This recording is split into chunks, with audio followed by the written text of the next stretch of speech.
What is going on, YouTube, Facebook, and Twitter? This is Anthony with Pistons Talk. This is DSA Above the Rim. Let me introduce you to the panel. To my right, we have Bravo. Bravo, what's going on? What's up, everybody? We talked Pistons today. A lot of things going on, so let's go. Hit the like button. It takes 2 seconds out of your life. And last but not least, we have Detroit Drew. How many Drew Risers have you drank so far? Let's see. I started at 11:30 this morning. I've been drinking all day. I don't even know. I got a buzz going, but I haven't done any. Oh, it's not true. I did do a Johnny Vegas at the bar today, but that's the only shot I took. So I was pre-gaming because I know it was going to be a great show. So I was pre-gaming all day long. So I'm ready for it. I could have sworn when I jumped on, I heard someone crack open a can of beer before we started. I was like, man, I just heard a can of beer. There we are, man.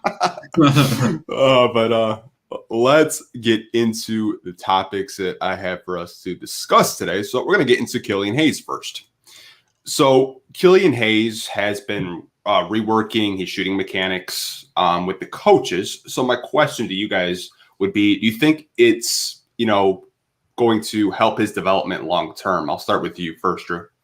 Yeah. He came in, he was getting that step back going. In terms of being able to get it off. It just was not falling for him. So you could tell his shot was a little off. It just didn't really look fantastic.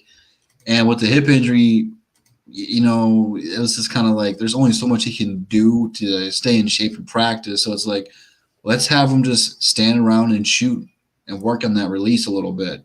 You can already see it's going to have an effect. You watch people who have done this, like Lonzo is going to be probably the most comparable reason to Killian in terms of mechanics, because I believe when Lonzo got hurt in the Lakers, they had him tweak his shot while he was out. So now since Killian's doing that same thing again, I don't really know how much to judge it when he comes back because he's still rehabilitating from that hip injury.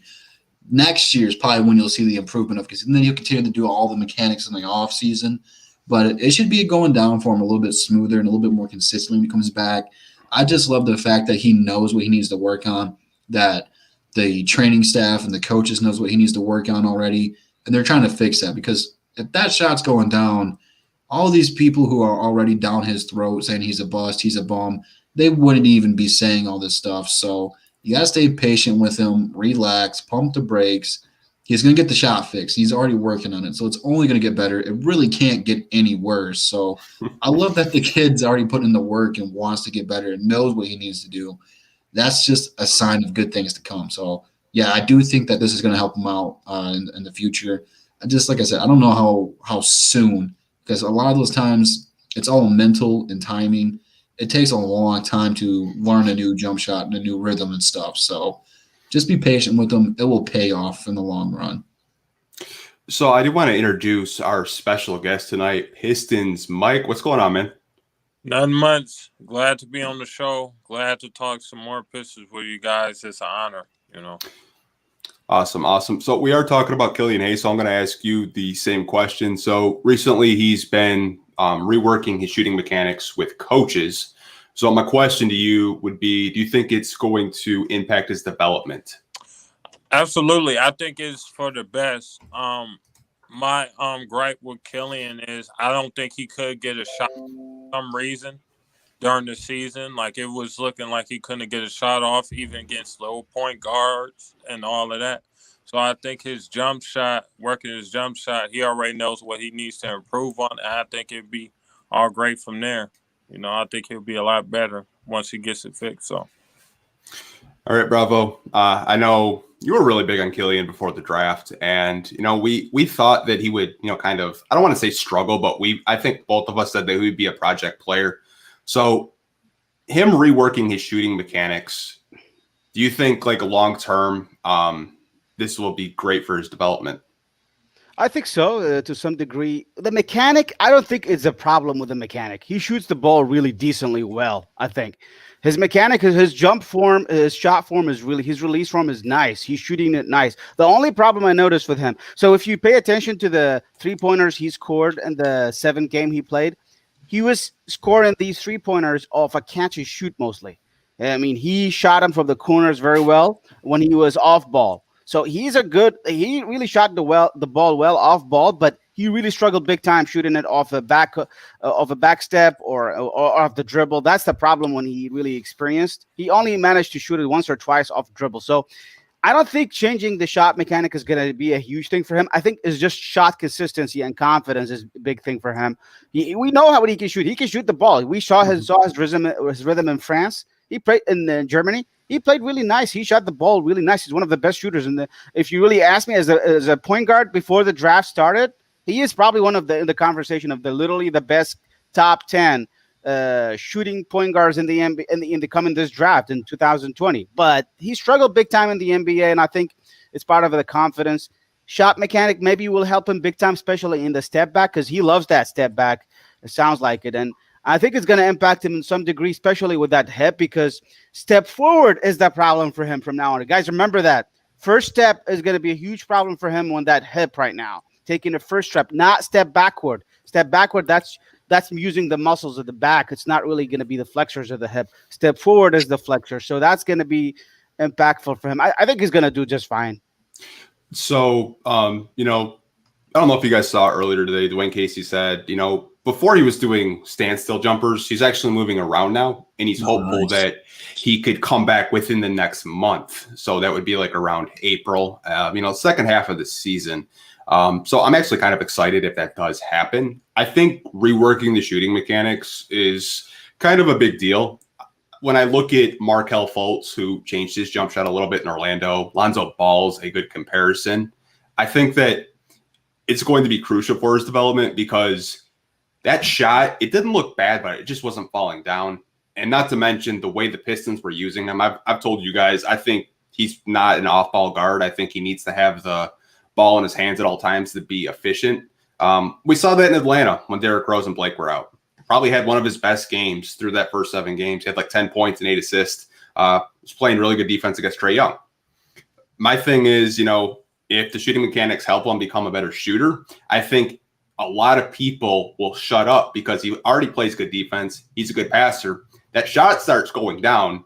You're starting to say, wow, maybe the Pistons actually got a really good draft pick at 7, and you can kind of, shut those people up that have been, talking so much nonsense about, him being a bust, because I hate to see it, it's just 7 games in and you're calling him a bust. It's just kind of like, it gets to the point where I just can't even respond to it because it's just pure like bullshit from fans. Looking at it, I'll let you get to the super chats here in a second. I just want to say this before I forget. Yeah. Shout out to PD though, man. PD's the GOAT. He's probably getting a lot of looks at the 2 guard because we got Saben Lee playing at a high level, which we'll talk about later. We got DSA playing at a high level right now. So, when you got 2 point guards who are already been part of the rotation, which should be when he gets back here playing at a high level still, you got to mix and match it a little bit. So he probably gets some looks at the 2 when he comes back. So he's got to shoot. Yeah, absolutely. Shout out to PD for the super chats. I don't know if you guys are still doing the Red Wing show, but definitely go subscribe to his channel. I'll leave a link in the description of Detroit Drew's channel, Pistons Mic's channel, JMO's channel, and PD Sports. So you guys can go subscribe to all of their channels because they push out some really great content out there. So we're going to transition into the next question. And I know this is going to be very debated among fans. Jerami Grant didn't make the All-Star reserve. Do you guys feel like he was snubbed? Pistons, Mike, I'll start with you first. Absolutely. I think he was snubbed, especially he went from being an average player on Denver, only scoring 12 points to scoring 25 consistently. Yeah, I just think he was snubbed. You let somebody like Vucevic, from the Orlando Magic get in that Jerami Grant. To me, that's a big disappointment. So, Bravo, what do you think about Jerami Grant not making the All-Star reserve?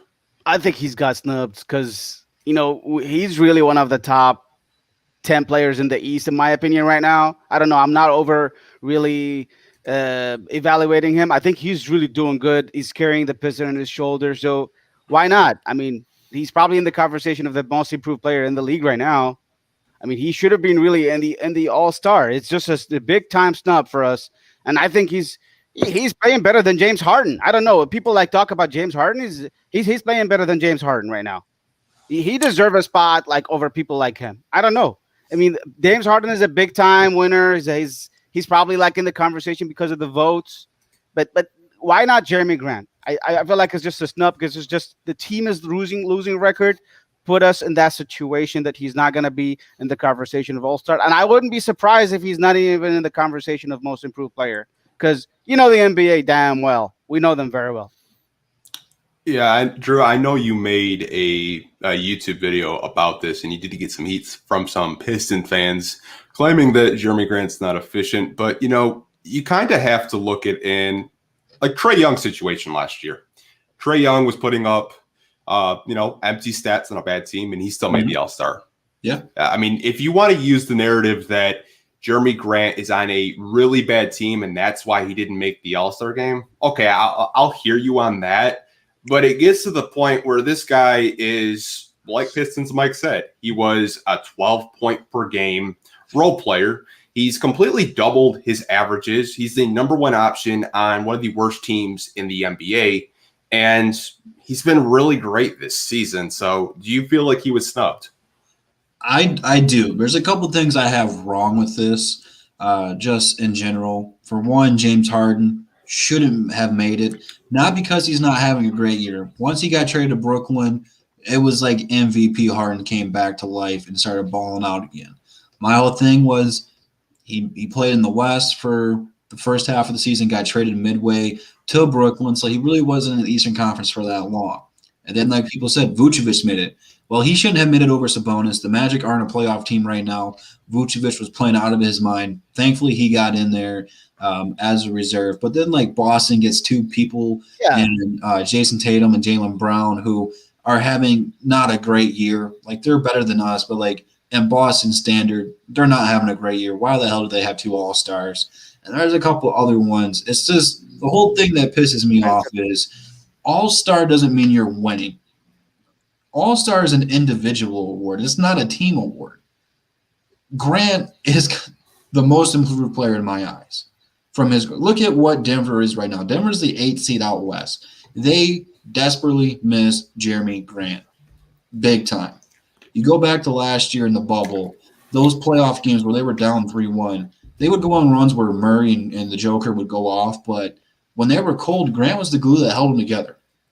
He has been a phenomenal player. And yeah, his three-point shooting is not efficient all the time, but the dude's been balling out all year long. Like, especially since Blake's been out. Like, he's stepped up. He's played phenomenal. He had a 40-some point game a couple of weeks ago against the Bulls. He, in my opinion, deserved it. I'm not saying that people like Ben Simmons and Julius Randle didn't deserve it, but for him not even to be put on the reserve snub list is a snub. He got snubbed from the snub list. It's ridiculous. But it just goes to show you that your people at ESPN, NBA.com, who are supposed to be the world's most knowledgeable basketball players, they don't watch teams like Detroit. They watch the Lakers. They watch Brooklyn. They watch Boston. They watch the Pelicans. They don't watch these market teams that don't have good records. They don't watch everybody. So I don't know. It's just kind of like if you're going to watch basketball and talk about basketball, watch a little bit of everyone. I'm not saying you have to watch all 82 games of the Detroit Pistons, but you should know Jerami Grant's name because, in my opinion, he's still a most improved player. And it's not like you can't say he didn't put up all-star numbers. So better luck next year, I guess, Grant. Come out with a revenge tour. You know what's actually kind of funny about that? You do mention, people that work at, ESPN or just people in the media.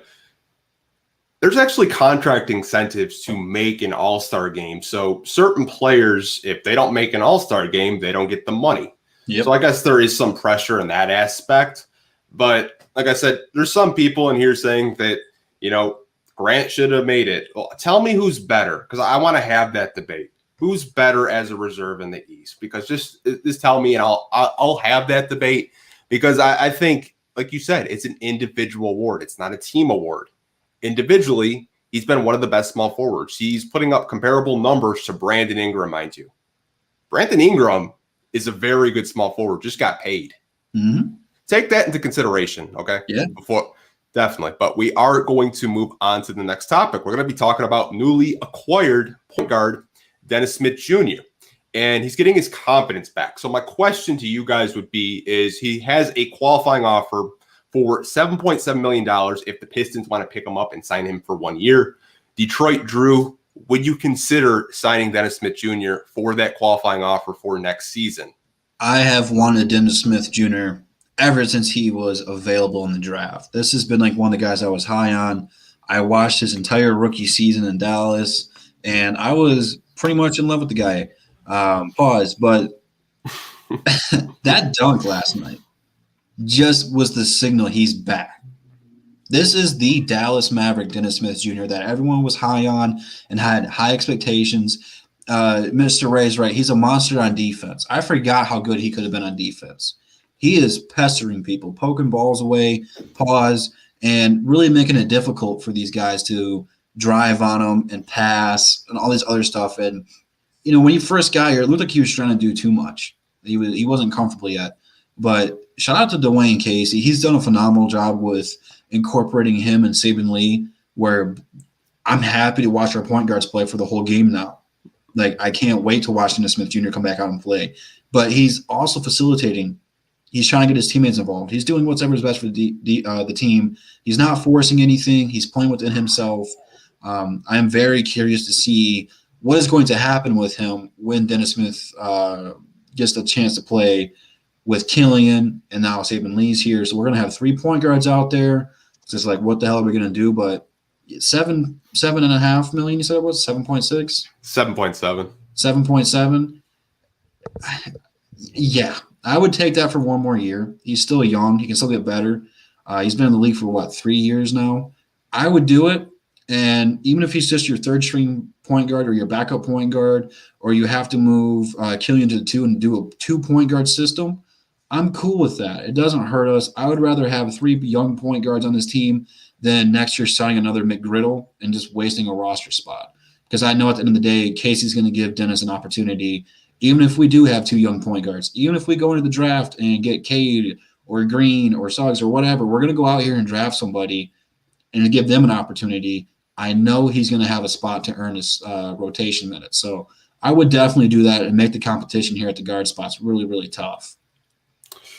Yeah, I mean, you just beat the shit out of that topic. Hell yeah, I did. Dennis Smith Jr. boy, man. I can come on in for 2 hours and talk nothing but Dennis Smith Jr. Yeah, it's actually funny. I had his mother reach out to me on Facebook because they're like really big on Facebook, and she's like, he's so happy he's in Detroit. We have family here. We're really happy to be in Detroit. And when I saw that, I was like, man, he's a keeper. He's already that report when he found out he got traded to Detroit. He was so happy because he knew. Finally, Dwayne Casey is doing something positive with these young guys, man. It makes me happy. Yeah. I know some people want him fired. I saw that on Twitter last night. I'm not going to say who did it, but say who got next. Bravo, what do you think about bringing Dennis Smith Jr. back for 1 more year? I like it. I love it. I think he's really performing decent because we are really not doing much this year. So I think he's really playing nice in his position as a point guard. So 7.7 million is not a bad start. But I think if I was the Pistons GM, if I really like him for the rest of the season, if he really keeps performing like to this level, like the last game against the Kings, why would not just really give him a contract for 2 years, maybe? If you instead of giving him 7.7 million, give him a 10 million contract for 2 years, 5 million a year. You'd be able to get him like that way. If he really performs, the only concern for him is longevity, is in terms of his. We know he has injury issues. I remember that, and also the other thing is you're concerned about his jump shot if he's going to be consistent. But I think this season is going to give you a good look at the end of the season whether the Pistons can really give him a longer contract or maybe giving him like the qualifying offer. If you give him a qualifying offer, that's a minimum requirement. Probably minimum thing you can do for him is give him a qualifying offer and then reevaluate him again next season. And that by that time, you got to have a better idea about you're going to keep him longer term or just cut him off at the end of that season. Just not bring him back at the end of 2022 season. But if I'm the Piston GM, if I really like what I do right now, what I see from him, why not just giving him a couple of years, $10 million with a team option in the second year? Or maybe use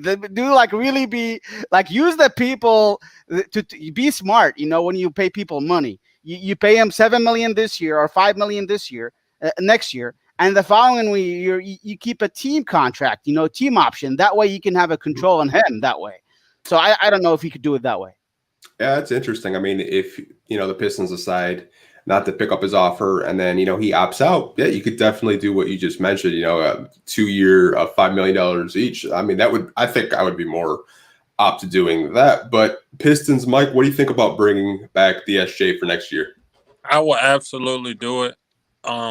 This is a guard-driven league and a wing-driven league. You can't have too many guards, man. It's great to see him and Saben balling. I like it. He's just not wasting in New York no more, man, and he wants to be here, so why not? Yeah, I mean, all I heard from Knicks fans were he's trash on defense, he's watched, he's one of the worst players in the league. And their argument last night, well, the Kings have the worst defense in the league. No, well, he's been balling over the past 4 games. He's been putting up good numbers. He put up good numbers against Lonzo Ball, who's a very good defender. And I know J-Mo's probably really upset that he can't talk about Lonzo Ball while we're talking about him right now. But I'm sure you would probably tell me that Zoe locked him up. Man, that was Stan Van Gundy's fault he went off like that. Shout out to J-Mo. I'm sure he'll join on the – maybe not. Pelicans are playing, but definitely. So we do have another topic about a rookie that we picked 19th overall at Saddiq Bey. So my question to you guys would be, for the second week in the row, NBA.com has had him in the top 10 of rookies. So my question to you, Bravo, is what has impressed you about Saddiq Bey so far? So far he exceeded my expectations. I think he's going to be like a really good player for us, but it turned out to be a really very good player for us so far. He's probably one of the best player we picked up in the past year, past 10 years, apart from Andre Drummond. Andre Drummond is the best pick we had in the past 20 years, in my opinion, because he hit the All-Star a couple of times. He's probably the best rebounding center of all time. I respect for Andre Drummond because he's the best player we had. But this guy is in the conversation. He's a way better player than Luke Kennard. He's a way better player than Stanley Johnson. So, man, he got it all. So his game doesn't die. His game is really good. He loves the three-pointer, and he can shoot it, and he plays a good defense. So I'm very happy with what he turned out to be. And so far, I think he's got a long way to. We saw him improving his passing in the past couple of games. He know how to pass the ball. He's improving his vision. So he got a lot of things to go for future. I think he's got a potential all-star. Why not? If he really play very well in the next 5 years, and if the Pistons become a competitor in the East, this guy got a potential to be an all-star. I mean, don't really evaluate this guy. He's still got a value, huge value, in my opinion. Yeah, I mean, I would probably agree with you. I was actually kind of surprised. I was reading a Bleacher Report article. Almost 70% of his offense comes from the perimeter. Yeah. Like, think about that for a second. I mean, he's just crazy. Like that corner three, like that's like his, like he needs like that corner three unlock on 2K. Like straight up. Like that's just his shot. But Pistons, Mike, what has surprised you about Saddiq Bey so far? We all knew he was good. I knew he was good coming into last year's draft. I thought he was going to be very solid, but I didn't know he could drop 30 as a rookie.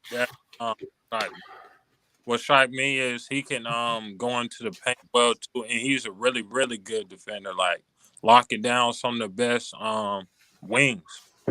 Yeah. I mean, he's giving Zion some fits when we did beat them. There was a play where he locked up Brandon Ingram, picked his pocket, took it all the way, and scored. Yeah, I mean, like, I remember just harping last year, like, because I know we only had one pick. I was like, man, we need a small forward really bad. And I think we got a really nice piece in Saddiq Bey. Honestly, man, like, it kind of makes me sad because we have so many wings and kind of Seku's is kind of rotten on the bench. But we'll talk about him in a couple of minutes. Drew, what has surprised you or, just impressed you by Saddiq Bey so far this season? Probably the nickname Big Dick. I can't even say it without laughing. Big Dick Bey, man. That is the funniest thing I've heard in a minute from Pistons fans. I love it, man, because he plays like it, man. I mean, we gave up Luke Kennard for him, and I love Luke. I know a lot of Pistons fans love Luke, but Saddiq is so much better than Luke Kennard. It's not even close, not even remotely close. This guy can do things Luke Kennard just wished he could have. For one, he doesn't have 80-year-old knees. He's healthy. He's playing hurt with a sprained ankle, and you can't even tell he's got a sprained ankle. He's shooting the lights out. He plays great defense, and he's only going to get better. The only thing he needs to work on is being able to drive off the perimeter and finish at the rim, and he's starting to do that a little bit more now. It's just finishing through contact, getting to the free throw line because he's a good free throw shooter. You just got to realize some nights your shots aren't going to fall, that you need to rely on getting to the line and getting those layups and stuff. But I love what Troy Weaver did here, trading Luke Kennard away, getting him. I know it's nice to kind of rub it in Brooklyn's face because they're rubbing Bruce Brown in our face, and they drafted Saddiq for us, so thank you very much. It's kind of nice to rub that in Brooklyn's face because we don't have a whole lot of bragging to do right now, but we got a good one, man. He's going to be a nice player for us. Yeah, I mean, I would probably say so far I know people might not like this, but I think he's the best rookie so far.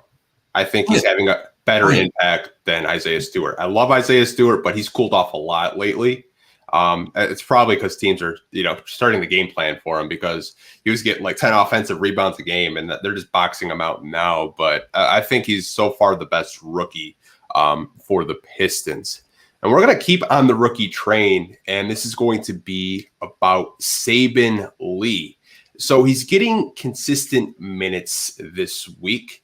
My question to you, Bravo, is did you see this type of impact from Saben Lee? I was actually surprised. I didn't even see it. So, I didn't really know the guy much in the college. I didn't really look at second-round picks and details like that, but I mean, when I saw him after we drafted him, I was completely surprised at how athletic this guy is. And when he played for us, the first game is like he is shooting the air ball like in the first season, beginning of the season. He played like few minutes. But now when the past few games, like he completely like won my heart, really. I love this guy. I love this kid. If you ask me which one of those old rookies you really surprised you the most, this guy has surprised me the most so far because he's completely – exceeded the expectations. We don't have anything expected for this guy. We don't have any expectations for Saben Lee. But when he performs like that you love to you please your ears, your eyes to see him like scoring on this level. And I think being in the college for 3 years in a row, like I think he was in 3 years in a row in the college, helped him a lot. But I think he's still young. He's still 21. He's not like 22 or 23. He's still 21, younger than Matisse Thybulle, who was 24 or 23 when he was drafted. So I think he's really got a great chance in the NBA as a backup point guard. At some point, I feel like he played better than Dennis Smith Jr. in a couple of games ago. But now Dennis Smith Jr. played really well in the last game. So I think he's really got a great chance in the NBA, and he's going to get a good career because he's athletic. He can dunk it. Is above the rim. He knows how to pass. He doesn't turn over the ball a lot either. So what do you want from a rookie? He's got all the stuff you need. You just need to get more experience. Yeah, I mean, I would probably agree there. Drew, did you actually see this coming from Saben Lee? Not at the consistent level. I remember when the season started, I wanted him to be the backup point guard behind Killian because when we drafted him, I was like, who the hell is this guy? Like, what is this? But then I watched his highlights. I'm like, oh, okay. And I actually went through and actually watched actual games outside of highlights. He was very inconsistent, but when he played well, he played at a high level and put up big numbers. So that's why I was like, play Saben Lee. And you could see when he played in little spurts here and there, he's had like 3 or 4 missed posters. I'm like, play this guy. His intensity level is insane. I want people like that who, maybe aren't going to drop 50 points like once a year, whereas James Harden's doing that. I want guys who are going to come out no matter what and play at a high level and compete. And Saben Lee's a competitor. Doesn't matter who you are, he's coming at you full speed. Last night or the other game against the Kings, he's going against De'Aaron Fox, who's probably top 2 fastest players in the league, top 3, if you don't want to call him number 1. And he's trying to blow by him like he's like a turtle. Like he doesn't care who you are. He's trying to go at you. And I admire that, and I love it. And I think that because he played so hard, he got on Dwayne Casey's good side. Dwayne Casey has said nothing but positive things about Saben Lee. So Saben Lee's not going anywhere. Dwayne Casey said he's going to be one of their pieces going forward. And now we got this core 4 nickname going around for all the young guys, thanks to Saben Lee kind of putting the knot on that one, man. Troy Weaver did a phenomenal job in this draft. He hit a home run, knocked it out of the park, and Saben Lee's definitely going to get better. And I can't wait to see him get better, man. He's a fun player to watch. When that first poster happens, though, watch out. It's going into the intro. Pistons Mike, did you see this type of impact from Saben Lee? Absolutely not. I knew he played in college for a couple years under Jerry Stackhouse. I thought he was going to be a very nice player. I thought he was going to come along slowly. But I guess he learned from DeLon Wright, and that helped his development a lot. So it's good to see him play as well as he did. I believe he's only one of 3 rookies who was picked in the second round to score over 20 points. Yeah, I mean, you did mention Jerry Stackhouse and that Vanderbilt connection. And when you look where Jerry Stackhouse was before he was at Vanderbilt, he was coaching the G League. He was coaching the 905 Raptors while Coach Casey was in Toronto. So it's not like really surprising that he's having an impact because Stackhouse does run a lot of NBA action. And it was probably really seamless for him to just kind of like pick up the playbook like that. Yeah. But I didn't expect him to, drop 20, play more minutes than DSJ this week, over 30. I think he was averaging almost 30 minutes a game just this week. Not to mention he's on a 2-way contract. I mean, the guy's not even making over $300,000 and he's putting that type of production out. Mm-hmm. I was talking with a Kings guy last night on his YouTube channel on a live stream, and he's like, who the hell is Saben Lee? He was like, man, he was bodying Corey Joseph, like straight up. Like he was just like, who the hell is that kid? Was he drafted? I was like, yeah, he was drafted. He's a 2-way. He's like, man, he's like, you guys are in really good position.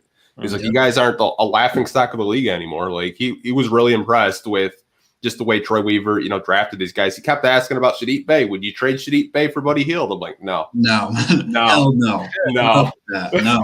He kept throwing players at me. It's like, I'll give you Marvin Bagley and Buddy Hield for Saddiq and Blake. I'm like, no, man, I'm good. That's funny you mentioned him playing more than Dennis Smith Jr. though, because at first I'm like, man, let DSA play, man. Why are we play? I'm like, all right, never mind. All right, keep playing Saben, man. Doesn't matter what I say. He's been balling out, man. So like when he plays, man, I don't have a problem with him, man. Yeah. So this was actually kind of surprising waking up this morning, and it's a former Detroit Piston, Spencer Dinwiddie. Now, the Detroit Pistons are, I guess, among teams that want to trade for Spencer Dinwiddie. So I'm going to start with you first, Pistons, Mike. Do you think the Detroit Pistons should trade for Spencer Dinwiddie? Absolutely not. I wouldn't do it. He's already 27 years old. Why would we trade for somebody when we could get somebody like a Jalen Suggs, a Kay Cunningham? He's none of them. Not even close, But I think he's a good player. And if we did, I wouldn't give up much. I'm maybe giving up like DeLon Wright, Wayne Ellington. That's it. I'm not giving up no pick or none because he's injured right now too. So I wouldn't give up nothing serious, but I wouldn't do it. And he don't even want to come back to Detroit. So yeah, I mean, Stan Van Gundy left a sour taste in his mouth after trading for someone that's not even in the league anymore. But Detroit, Drew, what do you think? Do you think the Detroit Pistons should trade for the Piston killer Spencer Dinwiddie? I think it'd be hilarious if he got traded to the Pelicans. That would be hilarious to me. I would say 2 years ago, I would have been all aboard this. But now that we got Killian, we got Dennis Smith Jr., we got Saben Lee, Spencer can play the two, and he's not bad at it, but he doesn't really fit our timeline, like what we're trying to do. Plus, coming off of this ACL injury, he's already had one in college, and that was what put a lot of people had doubts on him because he was already coming off of one. Do I want to risk it again? Because as Pistons fans, this is going to be like the new draft status for us where we were like, We keep drafting foreign players like Darko. They don't pan out. We keep drafting bust. Now it's going to be bad knees. We got Luke Kennard. We had Blake Griffin. And now you want to go trade for a guy who's going to have 2 ACL injuries on his resume. I'm not knocking Spencer. Hats off to him. He had a phenomenal turnaround after here, but not for us. It's just not a fit. Again, like Pistons Mike said, why the hell would he want to come back here? He hates Detroit. Like, that's not going to happen, unfortunately. But I hope he goes somewhere good, man, because I don't think he's really happy in Brooklyn anymore. So hopefully he goes somewhere that will appreciate him, give him another opportunity. It's too late for us. We had our opportunity. We had him. We didn't appreciate him. We gave up on him too fast. So I know Troy probably does want him because he's balling when he's healthy. It's just like it's not a good fit anymore. Bravo, what do you think about the Pistons acquiring about Spencer Dinwiddie? I would not really like it because I would agree with all the folks here because he doesn't fit our timeline. And I think the only way I would consider him if we getting because if you look at his contract, he got $12 million this year, $11 million this year. He got $12 million next year with a player option. So he got the chance to really pick up his player option next year. I would only consider him if we really like Piston Mike said. I would maybe swap DeLon Wright, Wayne Ellington, and we take Spencer Dinwiddie. And also, we give me something like else. Give me a pick. I'll take it. I consider it that way. You use the best of your advantage. This is how you do it. You give me Spencer Dinwiddie. I give you DeLon Wright, which is a good player, and also give you Wayne Ellington. But you got to give me a pick. That's how you do it. How many years left on his contract does he have? He's got a couple of years this year and next year. Next year is the player option. I looked at it right now, $12 million contract. Player option, just like Blake. He's probably going to pick it up because he might refuse it and go somewhere else if he doesn't like to play in Detroit. I don't know. I wonder if they would envision him as Derrick Rose 2.0, not in the play style because they're two different players, but a veteran point guard to take the young point guards underneath his wing. That would be kind of a calling card there, I would see. I don't know. How much Bitcoin would you think he would take? 25 points, 25 Bitcoins. Honestly, man, like it's funny because I guess the Pistons tried trading for him last year as well, and I would have done it last year. Yeah. I'm sure the Nets probably would have wanted a lot, but they're like in this win now window where they're just trading. Like they traded away Jared Allen, who's freaking just balling in Cleveland. I understand that one. Karis LeVert, when he's healthy and he gets to play, man, Indiana's going to have a fun team. They're going to have Malcolm Brogdon and Karis LeVert in the backcourt. That's going to be fun to watch. I mean, if they're going to sell low on Spencer Dinwiddie, I mean, just do it. I mean, you need a veteran point guard. DeLon Wright is probably the sacrifice. I can't even say that word right now, but he's probably going to be someone that you're just going to sacrifice. Throw DeLon Wright in there and maybe, give us a pick or two, maybe a second round pick just to, take on his contract because he's injured, like you mentioned. But I mean, it's a weird situation because you have so many point guards. I mean, we went from last year from having no point guards of the future to having Dennis Smith Jr., Saben Lee, Killian Hayes. Now you have 3 on your hands. So that's a good situation if you're a Piston fan, honestly. I would agree there. I just with Brooklyn though, it's like, is DeLon Wright going to be your answer? Because he's had a good season. He's been okay. Like he's not bad, but I don't want him to play anymore for us because like with the emergence of Dennis Smith Jr., Killian coming back, and Saben Lee, I don't want DeLon Wright taking that opportunity away from these guys. So I mean, I'm cool with trading DeLon. Don't have anything bad to say about him. I like him. He's a good guy, great player, good solid player. It's just like doesn't fit us anymore. We have young guys we're giving opportunity to. But then again, on the flip side, I don't want Spencer Dinwiddie playing for us because he's taking minutes away from the young fellas. So someone in the comment section said that I heard the Nets might trade him for Jarrett Culver. Way to ruin his career in Minnesota. I wouldn't wish that on him at all, man. Like Minnesota doesn't even know what the hell they're doing, and they have so much talent. They have Cat, who's the number 1 pick, Anthony Edwards, who's the number 1 pick. Man, like if they get the number 1 pick again, I'm gonna be pissed off. I swear, I will riot. They're the new Cavs. LeBron's gonna go there when he's a free agent because they got so many future first overall draft picks. It's crazy. I know, man. It's absolutely insane. So I did mention What's up, brother? So it's an interesting thing. I'm looking at their team right now. Their picks. Their first round pick, they have it this year, but they have the Brooklyn Nets have the right to swap their pick with the Brooklyn Nets pick, which is not going to happen. So basically, the Brooklyn Nets have their picks this year, and they cannot trade it because of the stipend rule. So because the last year they gave us the pick. So this year, I don't know if we able to get the pick, or I don't know what the rules. It sounds like next year also they don't have their pick. 2023 it's already in Houston, and I think 2024, 2025 I think also owned by Houston. So yeah, I don't see a really reason to trade for the Spencer Dinwiddie if we're not getting any picks. Second round picks is not going to make it for me unless they have second round pick this year from Miami, from 2021. I'm not interested in that really. Yeah, I mean, I was talking with someone else about like Brooklyn. It's like they haven't learned their lesson. Like I know Kevin Durant and James Harden and Kyrie Irving are on way higher levels than, Darren Williams and Kevin Garnett were. But man, if one of those guys bounces, you're going to put yourself in the same damn situation as you were. Yep. But I mean, like they just didn't learn their lesson. I guess like if one championship or two championships is actually worth.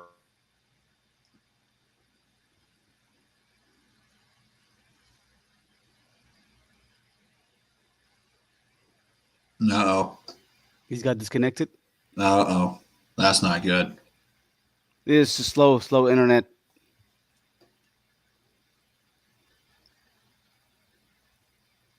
Well, I guess we'll wait for him to get back. I'm going to be interested to see if he gets kicked. But, yeah. He might come back in a second. So the problem is, like I mentioned, is the picks. I'm not really interested in there's no pick in here, basically. So we're not getting anything. Their picks are all taken by Houston for the future picks. So the only way I consider maybe a second round pick, I don't know if I'm interested in that really. What do you guys think about that? I'm wondering if Troy Weaver traded Pistons talk. I'm wondering if that's what happened. He just got traded midstream. But we'll keep the show going. What was your question, Bravo? Well, what do you guys think if we getting Spencer and Dinwiddie here and Pistons, and we give up DeLon Wright and we get a second round picks? Would you guys interested in something like that, like maybe multiple second round picks? I mean, I want Troy Weaver to get as many picks as possible because he's so far, again, it's only been one draft. He's hit on every single one of these draft picks so far. And you can always take these multiple second round draft picks and trade them for either first rounders or cheap contracts. I mean, if that's the route he wants to go, I'm going to trust Troy Weaver. I want to see his vision. Only thing I can say bad about Troy Weaver so far is trading away Bruce Brown for nothing.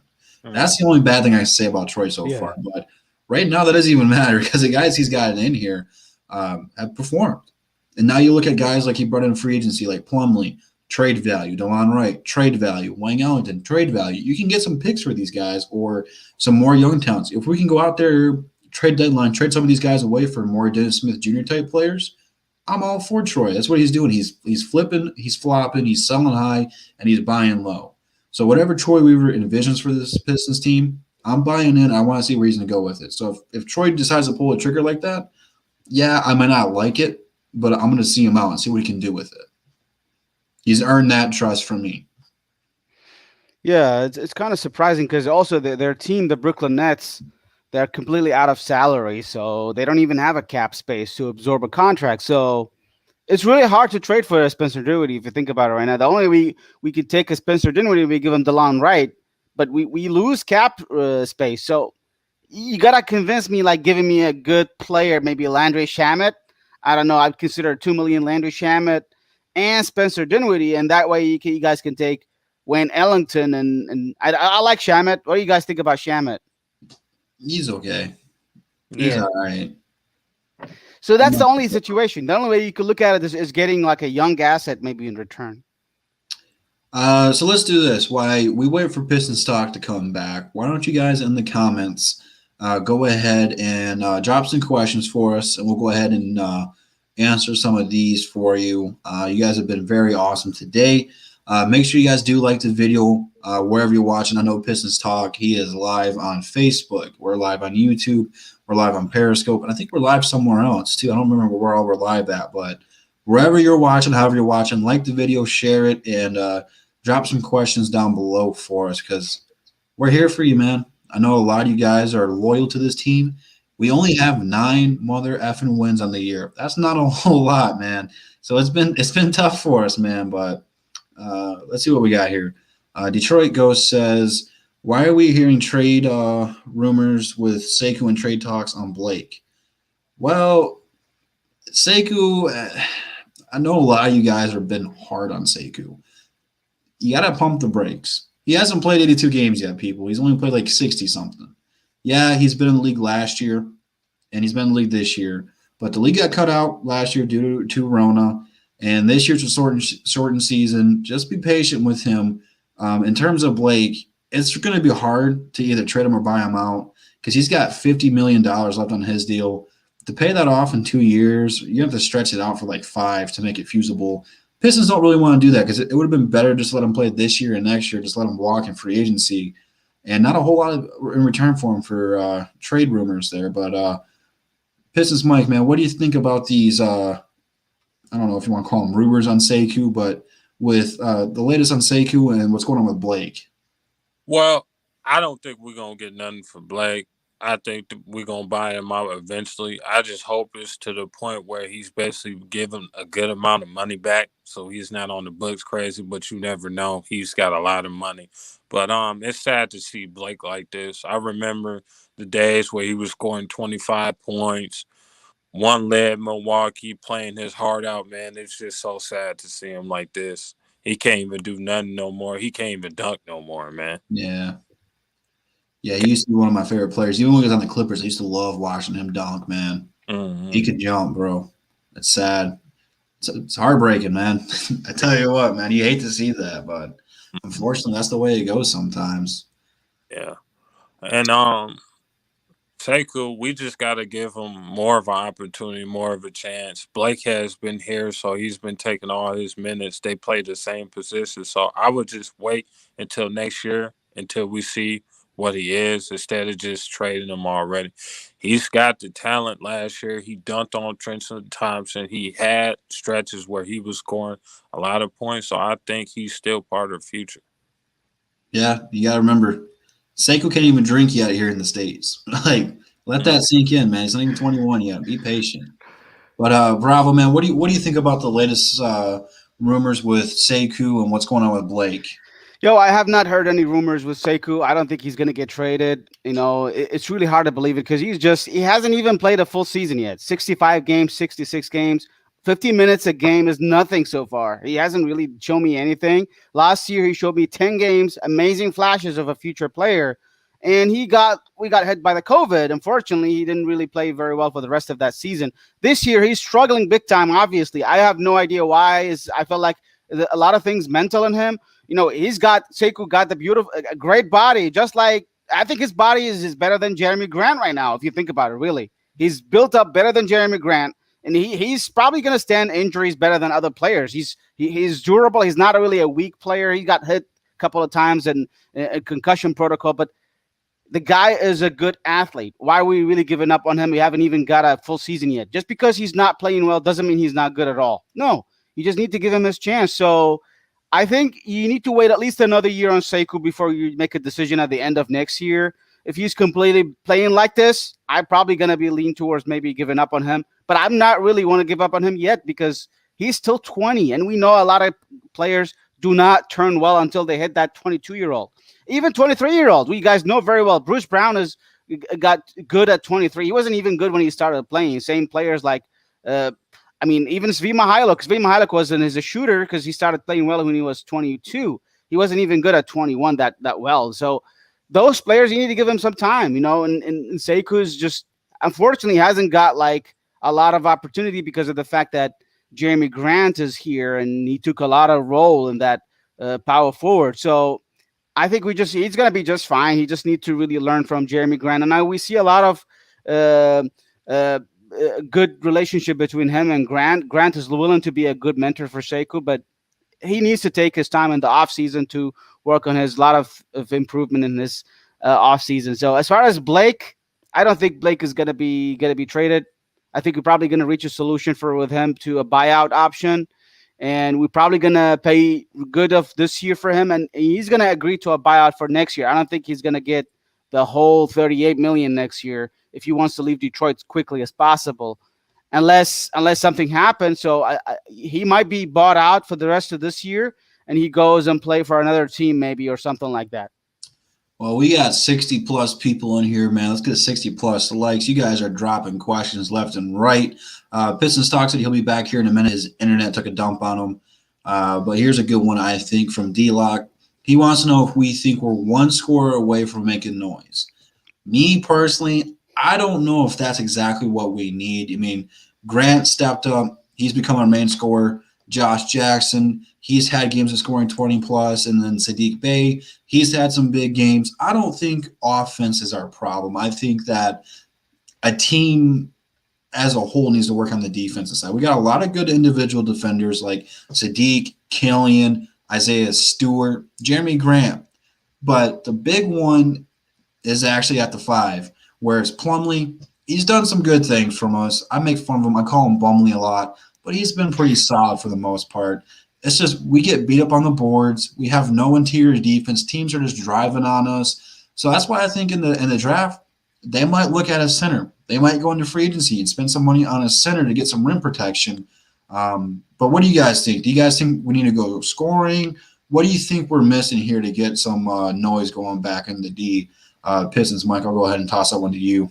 I think what you said, we need a big man. I love Evan Mobley. I think he's a unicorn. I think he will come out and be a beast. The only thing to me he needs to work on is he needs to get more. He needs to put more meat on his bones, man. He's only 215. I think he needs to get around 240, but he can stay in front of guards. He's 7'5" wingspan, and he's been tearing up college. I would love to see Evan Mobley in the Pistons uniform next year if we can get him, depending on where we're at. But if you want K, we can get K. I think K is a generational talent too, man. It's hard to go because you got so many people in this draft, but I love Evan Mobley. I'm a big I feel you there, man. It's going to be tough in this draft because so many of these guys are just so damn good. It's like, which way do you go? I don't think we can mess this one up. Knock on wood. It is the Pistons after all. So, I mean, we still got to throw that out there. But all these young man, these guys can play, man. They're all different, and they all bring something else to the table. I'm going to be happy with this draft class. But bravo, man. What do you think we need to make some noise? Do you think it's scoring? What do you think we're missing here? I think it was just more. I don't think we need a lot of changes, honestly. We just need more experience, more playing time. And I think these are young rookies will turn out to be really good next few years. You just need to give them time. Like, these players need patience. You don't turn out to be really a good player in a year or two. No, unless you really have an excellent support system around you. Like the Boston Celtics, we saw how Jason Tatum and I say Jaylen Brown and Jason Tatum thrived very well in their system because they have a good system. They have a good player around them. The same thing with Luka. Luka is they drafted him in the top 3, but he ended up very well. Honestly, he's a very good player, but also the Dallas Mavericks are a good system too. So you gotta have your player in a successful environment to be really successful. I think our players are good. They're playing really good.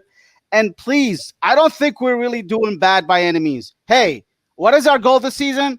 Get Cade Cunningham. This is what we want. This is our goal. Let's face it. If you want to get Cade Cunningham, you have to lose. This is our goal. This is our vision from Troy Weaver. We're not a bad team. We're competitive. We're really playing very well. And I don't think we should be really making a lot of changes. We're losing, which is what we want. We want losing in a really close competitive game. At the end of the day, you got to give me Cade Cunningham because the NBA need to be really sympathetic with us because we'll suck forever if we don't get Cade Cunningham. Evan Mobley. Hey, welcome back. Yeah, welcome back, Pistons Talk. Piston. Comcast sucks a fat dick. I swear to God. We held the fort down for you, man. Oh my God, man! I swear. I think dial-up's faster. You know, I had Comcast for the last 10 years, and then I moved out of Flint. I moved to Montrose, Hick City here, man. They don't have Comcast here, so I had to get Spectrum. Love it. It's been fantastic. I haven't had a problem with it at all. Have you guys talked about this type of trade or? Oh, no. We haven't. We were just doing questions. We got so many questions, so take off wherever you want, man. So shout out to True Teller for this question and the donation. Thank you. Would you trade Grant and Sekou to Golden State for the Timberwolves' first-round pick and Oubre's expiring draft Mobley and Green? Ooh, hell yeah, I would. But hold on. The T-Wolves have a protected first-round pick. Yeah, there are protections on it, I believe. Let me check on Tankathon. I know there's protections on it, Bravo. I know. So there's protection. We no way we're gonna get a top 5 pick like you imagine. It's not gonna happen. I think it might be top 5 protected too. On top of that, Then hell no. Yeah, No, hell no. If we don't get that pick, then no. So the T-Wolves pick is protected 1 through 3, and they're currently sitting at 1 right now. Yikes. Yeah, that's a damn. I didn't know it was protected. Yeah, sounds good on paper. Like if you could get like Mobley and Green or Mobley and Suggs or Mobley and Kuminga, yeah, that'd be freaking fantastic. But yeah, that sucks. If there are no protections, shit, man, I'd be calling right now. I'd be done. Done deal. Oh yeah. Yeah, it's top 3 protected, but I'm not trading a top 3. We're not getting the top 3 pick. Truth tell us. So why would we really trade that for the top 4 or top 5 pick? It's I don't know if we're gonna get Cade Cunningham at top 3 or top 4 or top. It's not gonna happen. The only player you want to get, the generational player in this NBA draft is gonna be. I hear the commentator talk about Cade Cunningham in the same conversation like LeBron James. I can't even believe it. People are already like hyping him like LeBron James kind of generation. So I don't know if that's true. If we're getting Cade Cunningham, I'd be all up for it. But if not, I don't think we should do it. Yeah, I mean, I don't want to get my hopes up because I know how the lottery likes to fuck over Detroit teams. I mean, I know this isn't a hockey channel, but the Red Wings got completely shafted. I mean, the Tigers got the first pick, but the lottery isn't rigged. I mean, same with football. It's not rigged. Like hockey and basketball, it's completely just a crapshoot. Like OKC could low-key get 2 top 5 picks because they have Miami's pick plus their own. Like they could get like 2 top 5 picks, which would be just absolutely insane because they have so much draft capital as it is, and I would just be nauseous to see that. I actually did have a question for you guys because since we're talking about drafts, I want to know your top 3 draft prospects that you want. We'll start with you, Bravo. I'll definitely want to go for a generational player like Cade Cunningham. You know what? I think we're in a good situation. Even we can trade in one of our young assets and get Cade Cunningham with our pick. So if we have to deal with that situation, let's say, for example, we end up second pick and Minnesota get the first pick. I believe Minnesota would take our pick and draft Mobley, and we draft Cunningham, and we give them maybe Jerami Grant. I don't know what we want to do. I think that might be the situation. I'd consider it. So I want definitely Cade Cunningham. I'm number 1 on it. Number 2, probably going to go with Evan Mobley because the way he's playing, although I'm not too high on his body frame, I don't know how he's going to defend the post in the NBA. That's his only problem right now because if you put him against big centers, he's not going to be performing very well, and especially on defense, not on offense. He's a good defensive blocker, by the way. I love him. I think he's a good player, number 2. Number 3, it's really hard. It's either between Jalen Suggs, Kuminga, or Jalen Green. If you ask me which player, I probably before this, I haven't watched a lot of Jalen Green. I like Jalen Green because we need a shooting guard. I probably go with Jalen Green, but now I'm looking at the players. Probably I'm going to go with Suggs or Kuminga because they're really playing very well. So any one of them will be just perfect for us. If we end up with Kuminga, we got a lot of forward, so I don't think we need it personally because we got Bey, we got Josh Jackson, we got like Sekou, we got Grant. How is he going to play on this team? Let's face it. So we might as well get in that case. Pistons Mike, do you have a top 3 so far? Yeah, I would say I would piggyback off of what Bravo said. I want Cade. If I can't get Cade, I'm going to Mobley. If I can't get Mobley, I'm going to either Suggs or Green, man. Easy. Detroit Drew, what's your top 3? I would agree there, man. Cade's number 1, no brainer in my opinion, man. He just dropped 40 the other night, bro. That was fun to watch.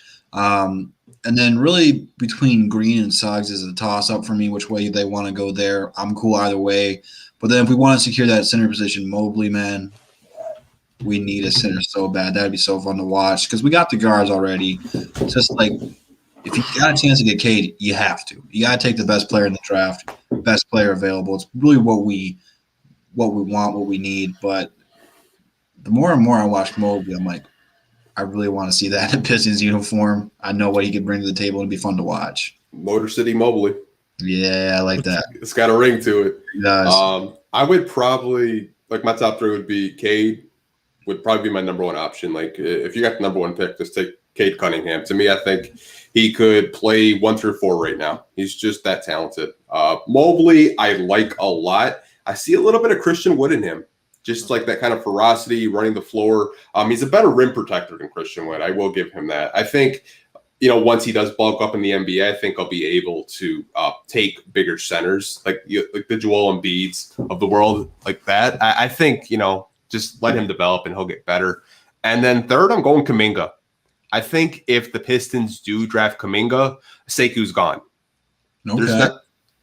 That's just a hot take. I think if they draft Kuminga, Sekou won't be on the team anymore.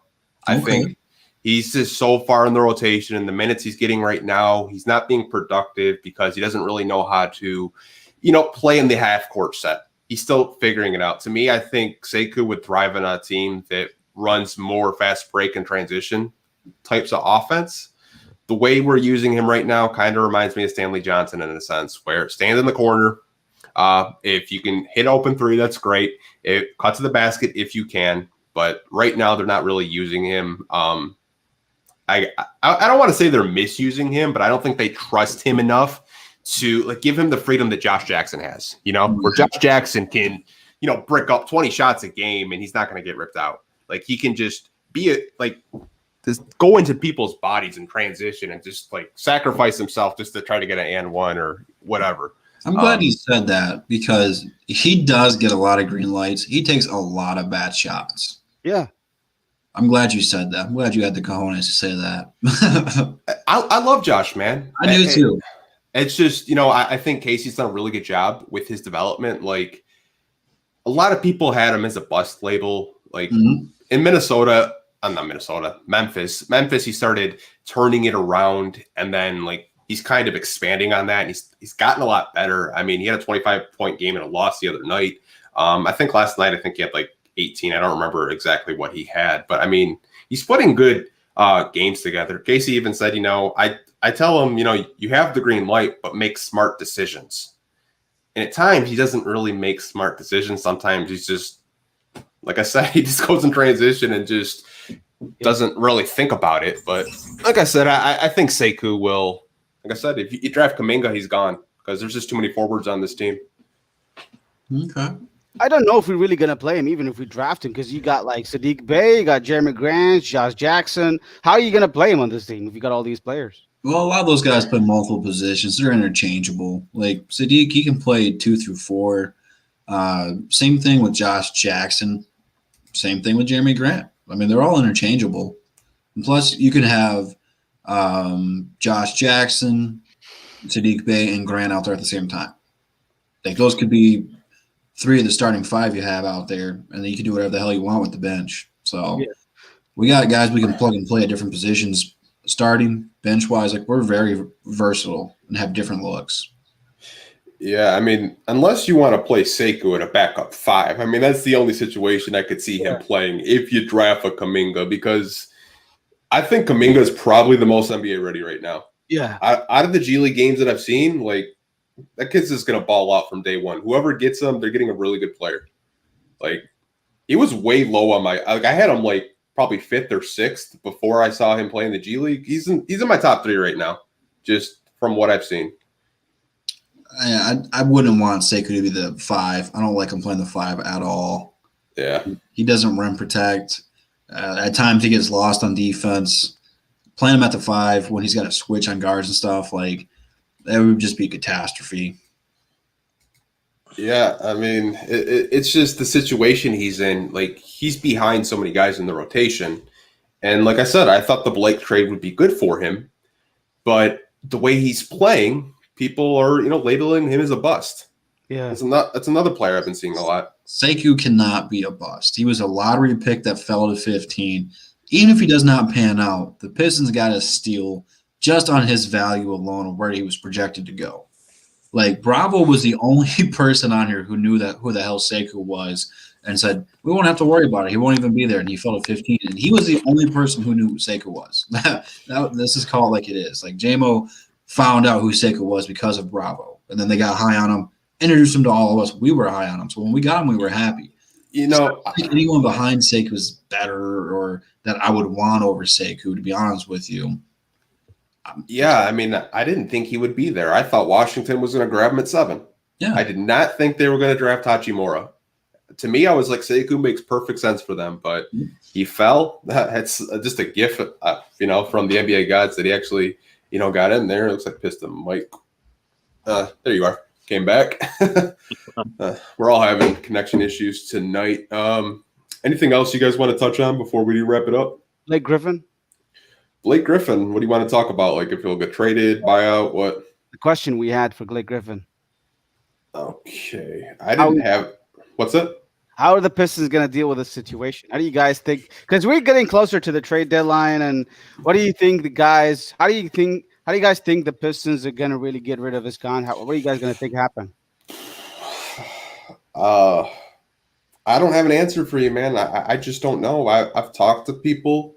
Like, I talked to James Edwards III. He thinks he's getting bought out. I talked to, other media members. They think that they might just ride him for the next year because they don't want to buy him out at all because it's such a cap hit. Because the Pistons can't stretch and waive anyone anymore because they used their 3 slots on the 3 players this year. So they can't do that. They have to buy him out.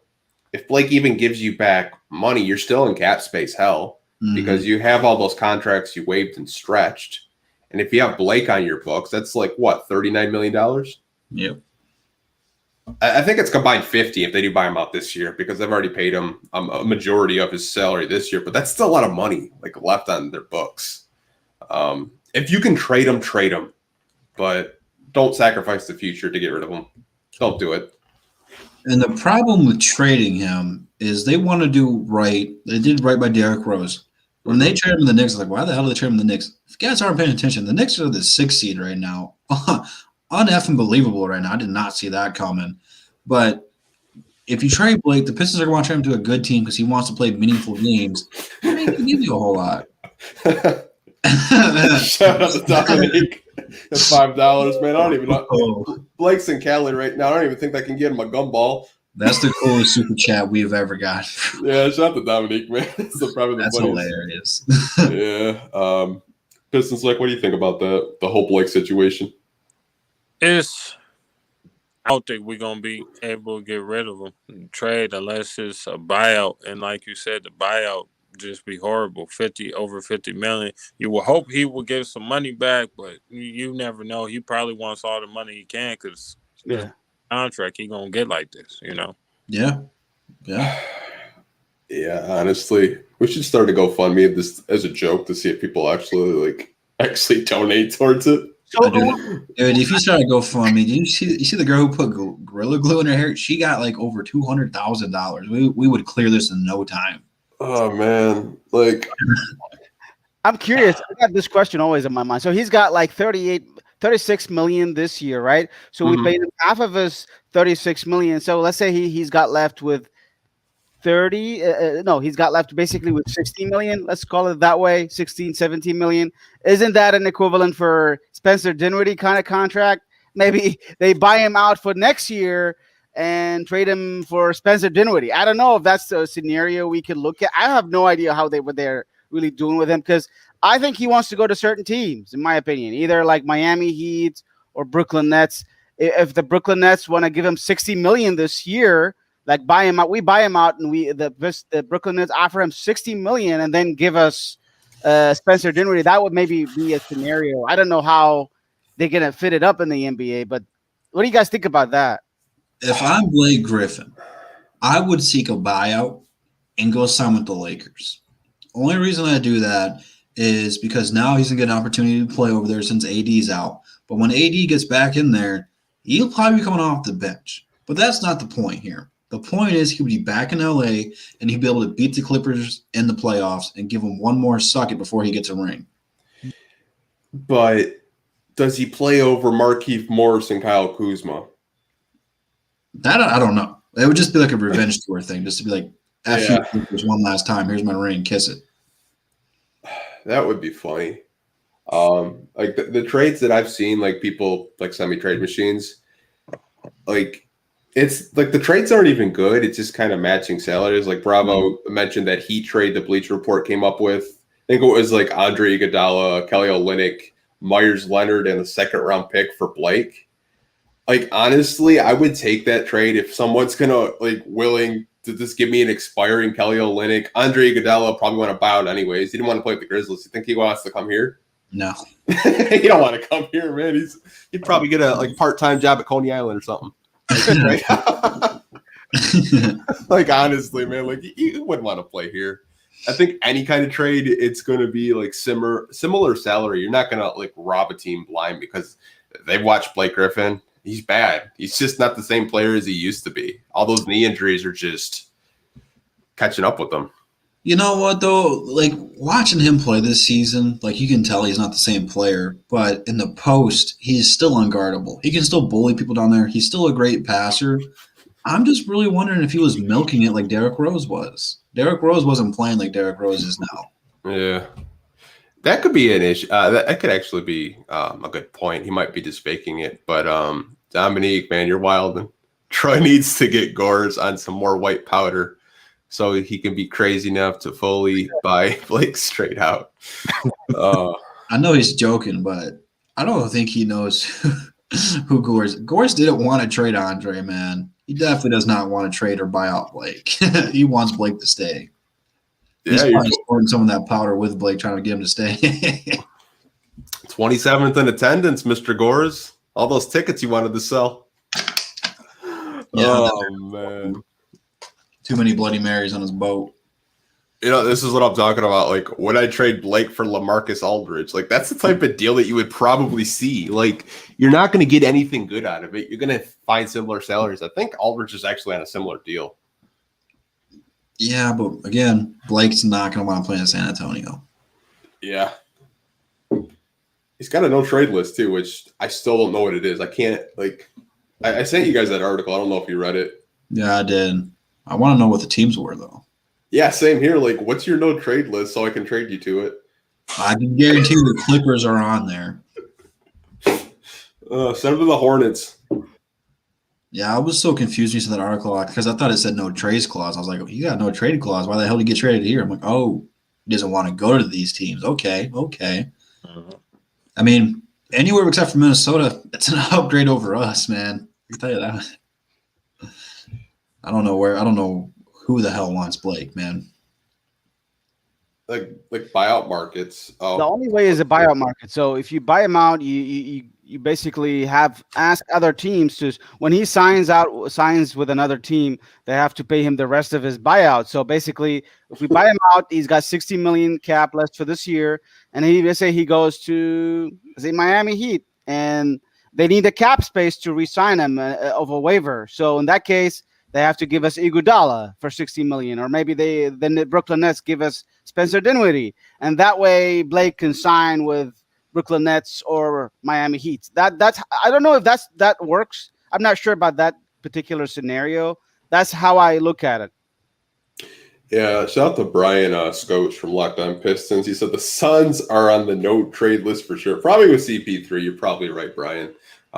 Plus Devin Booker and Blake Griffin and the Kendall Jenner situation. I mean, there's a lot of drama. It's just like you got CP3 and you got the X's. And now that I think about it, Philly's probably on the list too because Ben Simmons is there. That's funny. Blake for Kemba. I was actually making fun of I work with the Boston Celtics fan. I'm like, dude, all you got to do is trade for Blake. You'll be okay. But actually, if you're looking at it, Kemba did not cut it here, man. I don't know why he's been so bad for them. That's been Boston's biggest problem is trying to replace Isaiah Thomas when he got injured. Kyrie didn't pan out. He broke the team up. They got in Kemba. They're like, all right, low ego, come in and do the similar things Kyrie did. Hasn't panned out. They still need another center.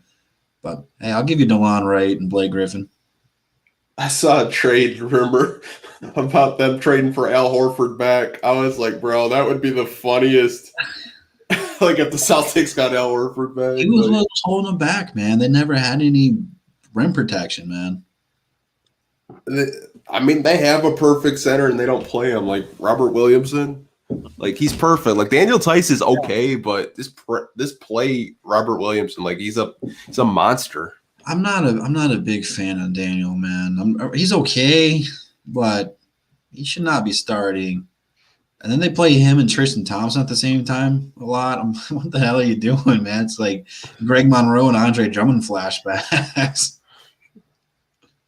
Blake. The Red Wings scored a power play goal. Hell is frozen over. Oh, wow. That's like a record. I think they were like over 50 or some shit like that. Shout out to PD. I'm not even watching that game right now. That's crazy, though. Taco Fall play him. I forgot they had Taco. Taco. So did they. We never play him. I don't get it, man. Don't get it. I mean, I have Kemba on my fantasy team. I mean, he does okay. He like puts up like 30 fantasy points a night, but when he does play, but I don't know. Boston's a weird team. I thought they'd be a playoff team. I didn't think they'd fall off. Mm-hmm. I don't know what their deal is, man, but they ain't right. They need to do some trades and really gut that roster. They got to build around Jason Tatum and Jaylen Brown. Those are their two best players, and really all they're missing is a point guard. If they could just have a third option that could facilitate and be consistent, Kyle Lowry, no, we're not talking about Kyle Lowry, bro. But Boston, man, we need to fix that Kemba Walker deal. I don't know what they got to do, but he's not cutting it there in Boston, man. I don't know if it's too much pressure for him because there really wasn't a whole lot of pressure in Charlotte. Now going to Boston fans expect a championship. So I don't know if that's too much pressure for him or what, but it's getting ridiculous. All those draft picks, they don't do shit. I don't get it, man. They should have traded for AD, even though AD didn't want to be there. They should have pulled the trigger on that. What about that trade scenario? I think we had the Bleacher Report trade for Toronto, and we got like Pistons, Clippers, right? Or Sixers. Oh yeah, I didn't add that. I didn't add that. I forgot to add that in the question. So that was a 3-team trade.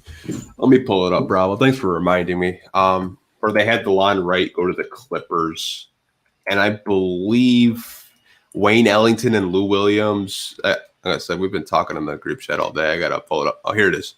So DeLon goes to the Clippers. Pistons would get Terrence Ferguson, Terrence Mann, Mike Scott, and a 2021 first-round pick via Philly, top 16 protected. And Philly would get Wayne Ellington and Lou Williams in a 3-team trade. I like the first round pick, though. Yeah. Philly's still number 1 in the East, aren't they? I believe so, yeah. So they're going to have a very low pick. Probably like in the 30s, like 28. It wouldn't be anything good. Yeah, but if you did this is what's going to happen here, because we know how the draft lottery hurts us. Say we fall to 3 and we really want Cade. Whoever gets number 1, we can offer him the 3rd and the 30th pick or whatever it would be to move up to number 1. Like, that's some stuff you could do. Plus, you package a player, so I'd be okay with that. Yeah, I think Troy's got something up his sleeve. I think we're going to get another first-round pick or more second-round picks, because we have 3 picks this year, so who knows what he's up to. True. I believe that. I think we're going to get more picks, and we're going to draft more successful players. I feel like this year, our most really unique surprise so far is Saben Lee. Man, we made some player out of this. If he performed to this level for this year, he's going to be the Spencer Dinwiddie of the Pistons next few years. I'm serious. So we're going to trade him for nothing, and then he's just going to shit on us? No. What I'm talking about, he's going to be the same kind of player like Spencer Dinwiddie is. I'm not saying he's as good shooter as Spencer Dinwiddie, but Spencer Dinwiddie, the Pistons gave up on him, and he now turned out a really, really good player. So he is also like this guy. Saben Lee is a really good player. It looks like for me, so he can defend, he can attack. He's not scared of anything. He's a huge surprise for me. So why not give me like a second round pick like him? I was waiting for someone to say this. I was so waiting for because as I know it's. I've been getting messages about it. I've been getting like people are tweeting me like someone actually wanted us to say who's a better player right now, Saben Lee or Killian Hayes. I'm not even going to address that. Yeah, I mean, like if we're going off just like through the first like 7 games, obviously Saben Lee's had a better impact, but better overall prospect, Killian Hayes. There's more potential there. So you got to look at this and just be like thoughtful before we say something like that. I'm not saying you're wrong. As it stands right now, Saben Lee is playing better than Killian Hayes. Does that make him a better player? No. It's just that Killian Hayes is not ready yet. He's 19, and Saben Lee is turning 21. He's turning 22 this year, and he played 3 years in college. And he's going through a lot of experience. So obviously he knows the American system, the NBA better than those foreign players like Sekou and Killian. They're just not good just because they haven't really got a lot of experience. But I think they're still good players. Don't give up on them yet. You know, while you were out, I was going to be the next question while you were disconnected there, Pistons Talk. I believe it was KP, and the question is, it was something along the lines, if the core 4 played in the summer league and had a preseason first, what would have happened then? You have to realize, like, Killian played overseas, came over here and started right away. And then he had Derrick Rose mentoring him. Like, we had Derrick Rose for a month maybe after he got hurt. That would have been more of him learning from Derrick Rose if he was healthy. Yeah. Just be patient, man. Saban's great, but like you said, excuse me, I had a beer burp. Killian plays better defense. He's got a better, I don't know if you want to say projection or future or ceiling, whatever you want to call it, than Saben does.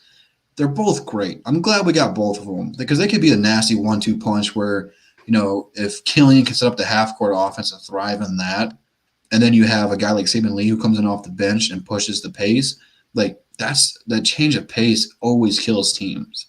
So they're different, and they both bring different things. Like Saben, I feel, is more like a scoring guard, where Killian wants to set his teammates up. It's a nasty 1-2 punch if developed right. So they're different. I don't want to say one's better than the other because we haven't seen them play a whole lot between either one of them. So be patient. Agreed, Devin. Pistons fans have no logic. Like their arguments are always just like off the pass of different regimes, different front offices. Like it's hard to even have like a debate with them because they don't really have anything to stand on. They go back to Darko or Chris Middleton or we should have drafted Kemba Walker. It's just like, dude, that was so damn long ago. So we got another super chat from Dominique. In all seriousness, though, have you heard about these Michael Porter trade rumors with Denver? Do we need to shop on them? Man, he should be a Piston. Yep. Like straight up. Like if he didn't trade for Blake, he's probably in a Piston uniform. Yep. Is it really true to believe? I don't think it's true good to believe. You know, if they want Jerami Grant to give us Michael Porter Jr., they would love it back. I think probably they would take him. Yeah, I don't know. Like I've heard about it, but I don't know if there's too much truth to it. I feel like the Nuggets, they're actually missing Mason Plumlee and Jerami Grant a lot. Yeah, like, I know. They're glue guys. Like I know, like a lot of it. So it's not me. I see a lot of us call him Mason Bumley on Twitter. All right. Shots fired. I see it. All right. It's not just you, man. You started a train. You don't even know it. It's not even you, man. I get like Bumley in my comment section all the damn time. I was like, man, look at who started. Actually, I'm not. I don't take it back. I'll stick by my Bumley comments. I know.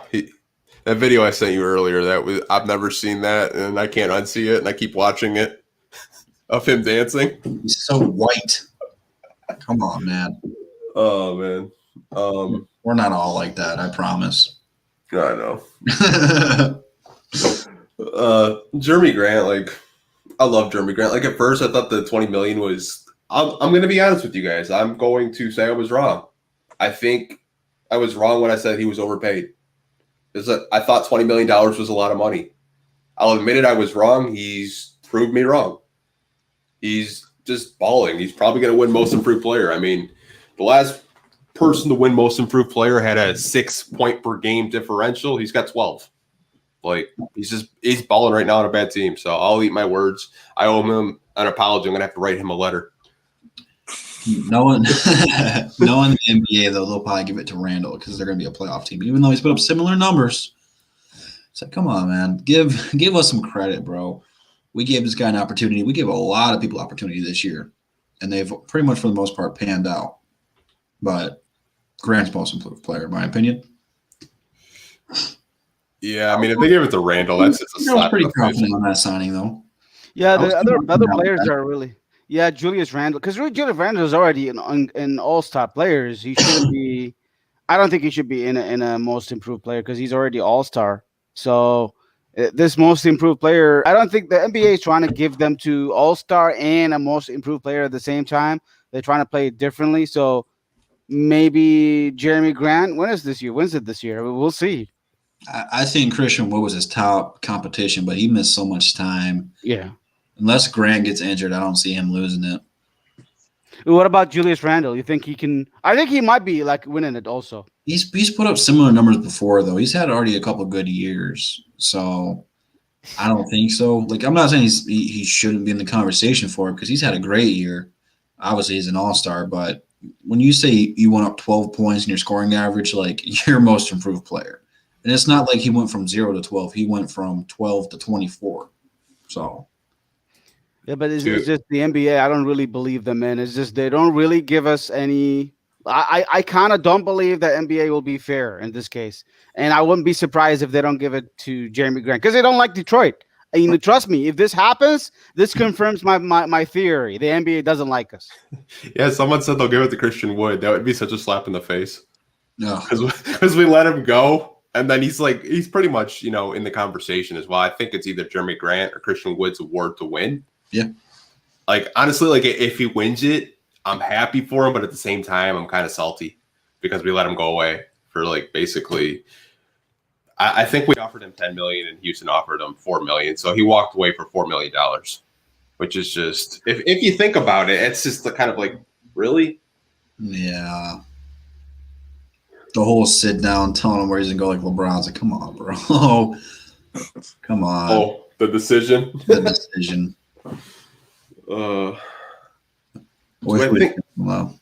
Bro, he's starting now. What you mean? Yes, I do think he should start. Yes, I do. AJ, I do. He's starting right now. So I'm also hearing the conversations for most improved player is Jerami Grant, Chris Boucher, interesting, and Julius Randle, Colin Sexton, Christian Wood, and Jerami Grant. So I don't think Sexton is as good as he's probably not the most improved player. It's got to be Jerami Grant, man. It would be a big slap in the face if they don't give it to him. Really. Last time I checked, I think Vegas had him number 1 as the favorite. Vegas is usually pretty right for the most part. Yeah, that's true. It's funny. I was you guys know who Rusty Buckets is, right? He's a YouTuber. Yep. So he's a big Houston Rocket fan. Mm. And he was just like, I need Cade Cunningham and Christian Wood to play together because the Rockets are a bad team in the lottery right now. And I said, Houston doesn't deserve it. And they're like, watch Houston win most improved and the Rockets get Cade Cunningham. And I got Rockets fans in my mentions right now saying we lost Harden. We deserve the number 1 pick. No. I was like, you don't deserve shit. Honestly, you guys have Oladipo, John Wall. You have a foundation. Not my fault you're losing games. Mm-hmm. Here's my counter to all the Houston's fans. You can save this, record it, and send it to them whenever they slide in your DMs again. You guys went from Tracy McGrady to James Harden, Dwight Howard, to James Harden, CP3, to James Harden, Russell Westbrook. You had several opportunities. You couldn't beat the Warriors, couldn't get over the hump. We went from the Bad Boys to Grant Hill to the 04 team to Charlie V and Ben Gordon to Gigi Datome to John Smith, Greg Monroe, and Andre Drummond. Get the hell out of here with you deserve that shit. We deserve that shit. Get out of here, bums. Mm-hmm. So let me ask you a good question for all of you, the panel. Who do you think is going to win the NBA first round, first pick in the 2021 this year?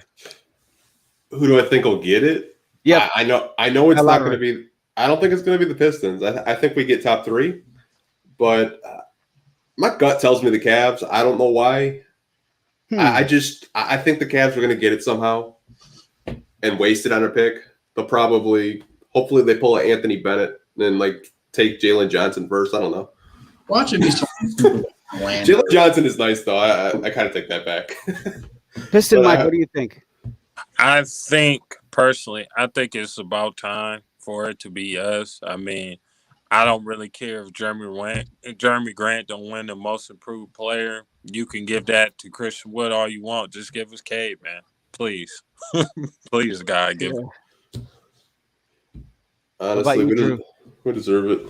Mm-hmm. I think we're overdue, man. Look back at I'll give you more Piston history, man. You want to go back to the Bad Boys? Showtime Lakers were good before the Bad Boys were the Bad Boys, but then we beat them in the finals when we got good. So then we, go through some hiccups. We get to the 04 team. Lakers yet again winning championships with Shaq and Kobe before we got there. We beat them in the finals. If you guys ever listen to history repeats itself. The Lakers are winning championships right now. It's up to the Pistons to dethrone them in a couple of years. Give us Cade, and we can do that. Bro, that sounds crazy, but like the way Troy Weaver's drafting talent, I don't think you're too far off. I know.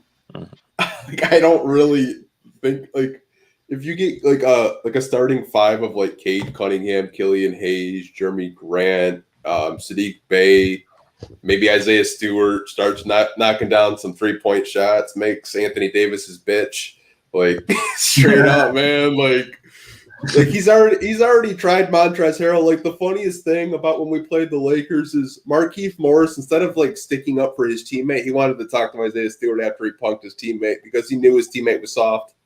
Like he's dapping him up after the game, like man, you tough. Like let me get your number, like straight up. Like he didn't even stick up for his teammate. Like Markieff Morris was just like dapping up Stewart. Like, I mean, look at when we played the Pelicans twice. Literally the game before the Pelicans played the Pistons the second time, Zion threw Tristan Thompson to the ground like he was a little kid, dude, like he was nothing. Yeah. He still was able not to stop Zion, but not to get bullied by Zion, which is an accomplishment of its own. Like he doesn't back down from anyone. Going in toe-to-toe with a back-to-back MVP, doesn't matter if you're LeBron, Giannis, he's coming at you. He don't give a freak, man.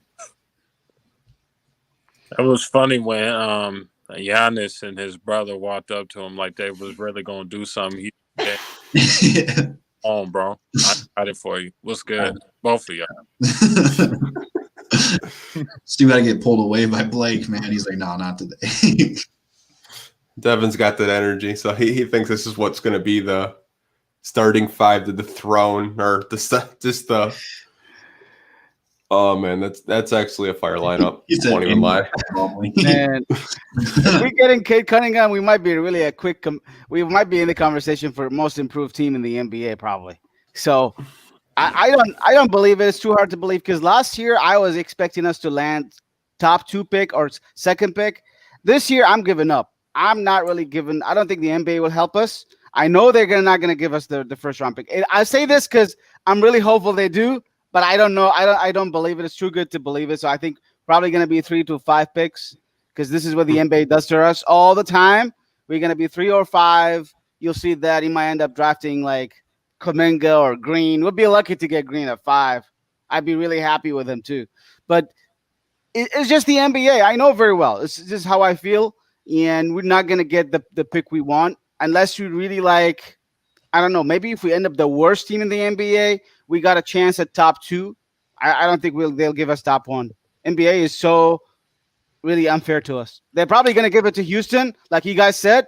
I think Houston has the best chance in landing the first-round pick. Then comes Orlando Magic or Washington Wizard. Something weird team is going to come out of nowhere and steal it. You'll see that.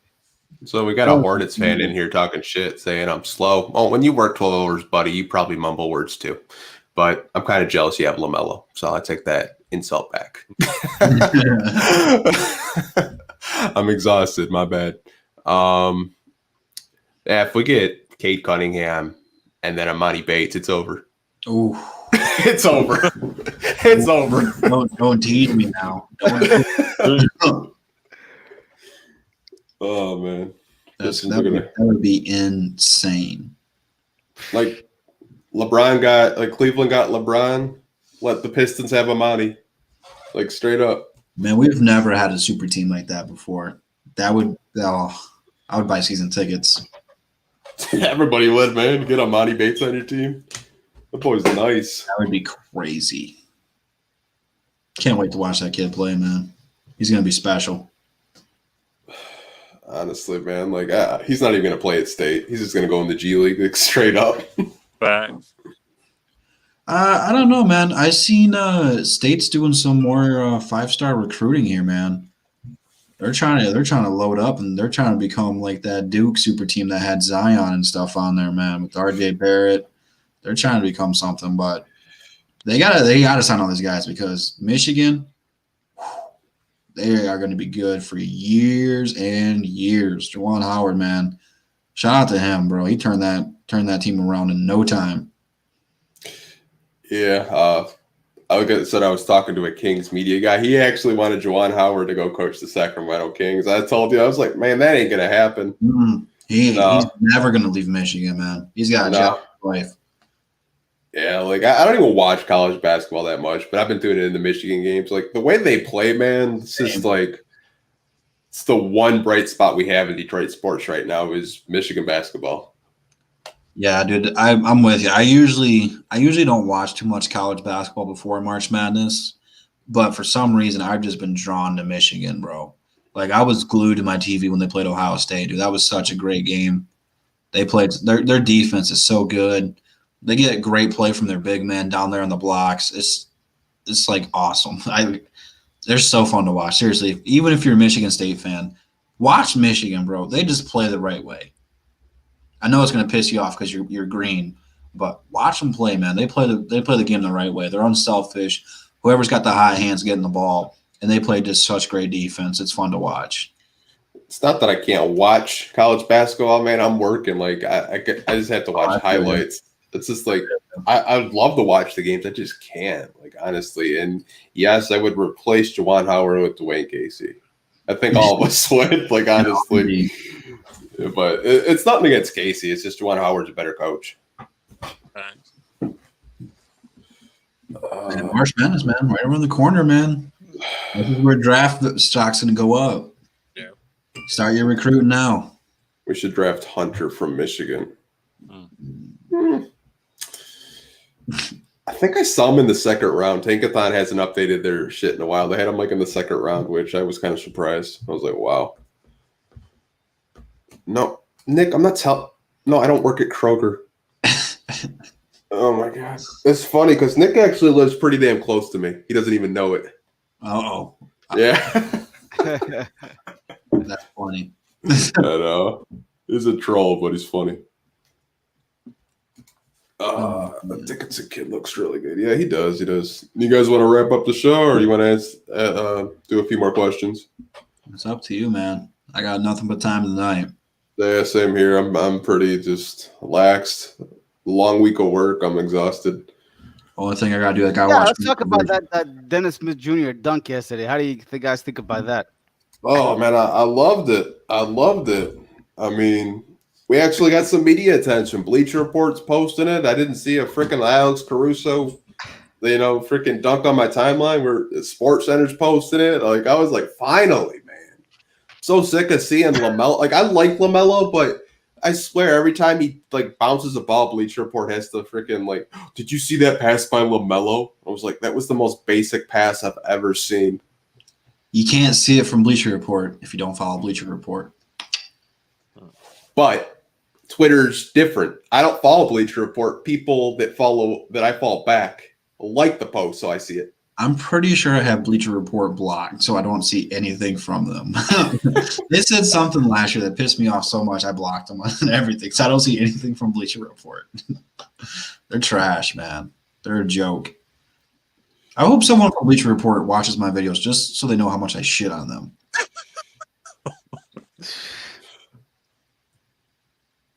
But that dunk was amazing, man. You guys think about that again. It's in my intro. Wait for my video tomorrow. You'll see it. Man, that's beautiful. Yeah, you guys are in the playoffs. Good for you. I really don't care. I mean, they're not in the playoffs. They're in the play-in tournament. No, they're not even an 8 seed anymore. They're the 10 seed. Oh, I was like I said, they're only a game out, but still. Like I said, I'm happy for the Hornets. I mean, losing Gimbal Walker, you get LaMelo Ball, good for you. I mean, you have some nice pieces, but you probably won't win a playoff series if I'm being biased and honest. You're probably getting bounced in the first round. Listen, when you get Cade next year, keep that same energy, bro. Right. Yeah, let's get yeah, exactly. Keep the same energy. When he dunking on LaMelo and hitting face, keep the same energy, bro. Yeah, let's keep it going. That is kind of BS. They traded it. They let Kemba go, and then they got Melo. That's bullshit. We needed that. But do you guys think like Cade Cunningham is a kind of generational player? Like, oh yeah, like is it really like a kind of generational player? You guys think he is? Oh, for sure, no doubt. I think so too. Dude, he's like Ben Simmons with a consistent jump shot. Yeah, yeah. Like shout out to Richard Phillips or Yoda. He's calling him the next Grant Hill already. He's already giving him that title, like straight up. I was like, oh, damn, all right. Next Grant? Okay, I like that. So many people don't like Grant Hill. I love Grant Hill. I love that. We're gonna have to get him on the show, man. He does a lot of draft analysis. He's very intelligent.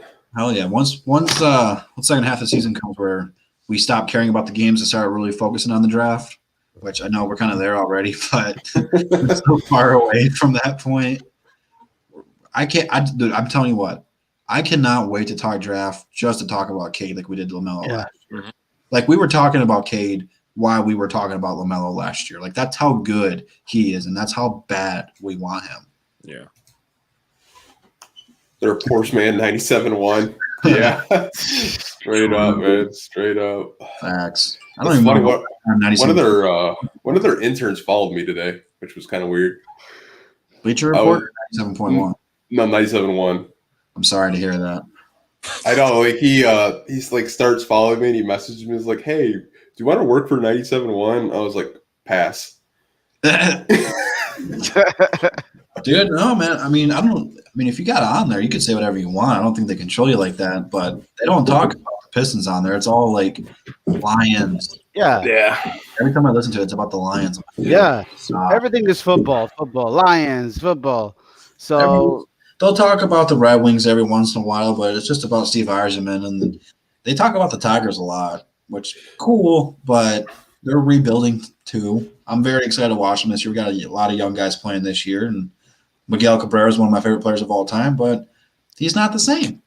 Pistons talk. If you want to work with Brooke Fletcher. She follows me actually, and you want to work with her? That's the one. I actually work at Woodward Sports now with Easy, so we both work over there. All That's right. awesome. Okay. See? So any Pistons content, that's usually me. Wow. They do all kinds of stuff, man. They're great. Seriously, if you guys don't follow Woodward Sports, man, follow them, man. They put out a lot of great stuff. They do. Fact. Yeah, I mean, I think they just got their Red Wings show. They already got Joik Bell down there I think from like 11 to 1. They do football shit. I think they're gonna do baseball stuff too pretty soon. So that's what's up. Yeah, they're trying to take out 97.1. They want a positive voice in Detroit. I mean, that's why I joined them. And I support that 100%. Yeah, I mean, they want to just be a positive voice, and that's why I got behind them. That's why I signed with them. I was like, yeah, sign me up for that. That's what's up, bro. And the more of these lazy takes of, especially like Mike Valenti saying Juwan Howard was a bad hire. I keep seeing that video on my timeline, man. It keeps popping up, man. I'm waiting for Freezing Cold Takes to post it. Here's the thing about Valenti, though. is he knows football a little bit, but he's a Giants fan. They got lucky with Eli a couple times. He does not know basketball at all. Listen to this man talk about basketball. There's a reason they don't talk about the Pistons a lot. It's because he sounds like an idiot, an absolute idiot. He said Derrick Rose would not have been a good signing for the Detroit Pistons, and he was wrong there. He was a great signing. We just weren't healthy. If we were in the playoffs, no one – you tell me if we made the playoffs last year, if Blake was healthy, played like 2018 Blake, and Derrick Rose playing, you're trying to tell me some team wanted to play that? No. Blake was just hurt, and we weren't good enough without Blake. We went through Blake. We would have been a nasty playoff team. No one would have played us. We would have been like the Pacers where no one wanted to play us. He said Juwan Howard was not going to be a good coach, and he's already apologized about that one, that he was wrong. So he doesn't know basketball like he knows football. And even with football, he's only right about 50-50, I would say. He was right about the Patricia signing, and I was like, oh, come on, give Patricia time. And he was right about Patricia. But outside of football, he's not very good. He's just a loudmouth. Yeah, I mean, I'll give him his credit. I mean, I think he's more in the know with football. The fact that they were actually off the air, and now the Lions came back, and now they're going to be on air again. I mean, that had to be a tough pill to swallow for the Forge, to be honest with you. Yeah. I can respect Filoni, but at the same time, some of his opinions are just like crazy. He might be a big time basketball fan, but he's not very good at it, man. I'm telling you, man. He's a Boston Celtics fan rather than Pistons. Yeah, and he doesn't grasp the concept of Detroit basketball. But he's got good points. He's got good points though, because when he said the things in the past few years about Reggie Jackson, Andre Drummond, Blake Griffin, all these kind of players, he was right. The Pistons should have really tanked a long time ago. We should have gone through a rebuild a long time ago. We're just going through this. We've all said that. That doesn't take a genius for that. They tried to duct tape the holes instead of trying to tear it all down and put new flooring down. They tried to half-ass the thing. Yeah. So I don't agree with his basketball opinions. You can. Hey, that's your own opinion. I'm not trying to argue there with you. It's just there's a reason he doesn't talk about basketball as much, because he doesn't know as much about basketball. That's all I'm saying. I remember I'm glad someone said this. This was years ago. He had Stan Van Gundy. If you guys haven't seen this interview, man, he literally roasted Stan Van Gundy for 16 minutes about how the Pistons should tank like the 76ers. Like before we even traded for Blake, like we should just tank. Like, what are you doing? Signing John Lewis to $50 million over 4 years. Like, in a sense, he was right. The Pistons made bad moves, but I mean, again, though, who was happy when we hired Stan Van Gundy? I mean, I was kind of like, I know Gores wanted Izzo as a coach, like from Michigan State, but I was like, you're not going to get Izzo. You'll probably go after someone that they interviewed Beeline. He just botched interviews or whatever. But it doesn't take a rocket scientist to know Stan Van Gundy was not a good fit. Yeah, I mean, wanted Stan Van Gundy gone the day he signed here. Yeah, see, like I have a love-hate relationship with them. Valenti called the going to work Pistons boring and impossible to watch. Yeah. How is that boring? Because you're not scoring 150 points? I'd rather watch defensive basketball than someone shoot like 100 threes a game. I would too. I mean, look at Denver, bro. That game, they're down 2. They could have forced overtime in that fast break, but 4 guys stopped at the 3-point line. That's a problem. Everyone wants to shoot threes instead of forcing OT. They were at home. I know everyone says go for the win, but in that case, maybe I'm just old-fashioned. You force OT, bro. That's what you do. Because if you miss that shot, you lose. I'd rather go in OT and lose and give me that second opportunity than to have a 50-50 shot and blow it. But that's just me. I don't know. I don't know how you can call the 0-14 boring when we held the high-scoring Lakers that had Kobe and Shaq, 2 top 10 players of all time. We held him to under 70 in the NBA Finals. How the hell is that boring? I don't know, man. How the hell is that impossible to watch? Unless you're a Lakers fan. Seriously. Maybe because the Celtics didn't make it that year. I don't know, man. Like I said, some of my takes are really fucking stupid, and people let me know it. Like someone commented on my YouTube video. Like this one guy, I looked at his past comments. Like he was like really positive, and he's like, "Man, your voice is fucking annoying." Like you get some comments like that on YouTube. It's just like it's whatever. I don't expect it. Every take to be like great. But to give him credits, he actually analyzed this Pistons drafts. What do we call it? That what we did in the draft. He said the Pistons did a genius thing in this draft. Drafted good players, Killian Hayes, Saddiq Bey, and Isaiah Stewart, and then the goal is to really like tank. I think he mentioned good things. He didn't talk much about the players we really signed in the offseason, but he talked really good stuff about the draft. So I think the Pistons played it well in the draft because this is what we wanted to do. I've been on YouTube for about what year is it? 21. I'd probably say I started 5 years ago. I wasn't talking about Detroit sports the way I am now, but I have talked about the Pistons now consistently for about 2 or 3 years, very positively. You can do it. You don't have to shit on them. There's times to shit on them, and there's times to be positive. Like now, we have 9 wins, but I think for the most part, a lot of Pistons fans are pretty optimistic because of our future. Coaching. You have to get on the coaching a lot more bad. So there's a place for it, and there's not a place for it. You don't always have to constantly shit on them, even though we've been ass for the last 5 years. Some of the Piston fans have a lot of stuff. Sorry, didn't mean to interrupt, but Piston fans have a lot of expectation. They want this team to win right now. No, you can't just do that. We're trying to get Cade Cunningham. How do you do that? You have to keep a record low. Keep it low as possible. Be competitive.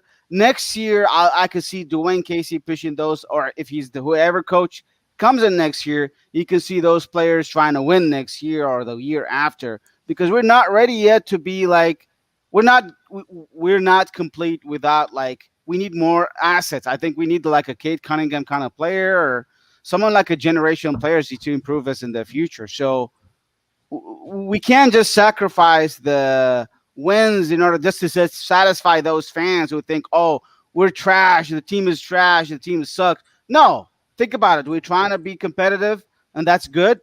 And the goal is to be in the bottom 3 in this NBA. That's what it looks like. Yeah, like some fan on Twitter, I posted a picture of I saw it from Pistons Reddit and I shared it. It was 2 tanks, and one guy was just like, "No, I want that 8 seed." I was just like, "Why do you want to get bounced in the first round from Philly?" He's like, "No, some Pistons fans they want to win, they want to they'll settle for that 8 seed." But I get it. You don't want to lose, and no one likes to lose. Even a competitive loss, I get it.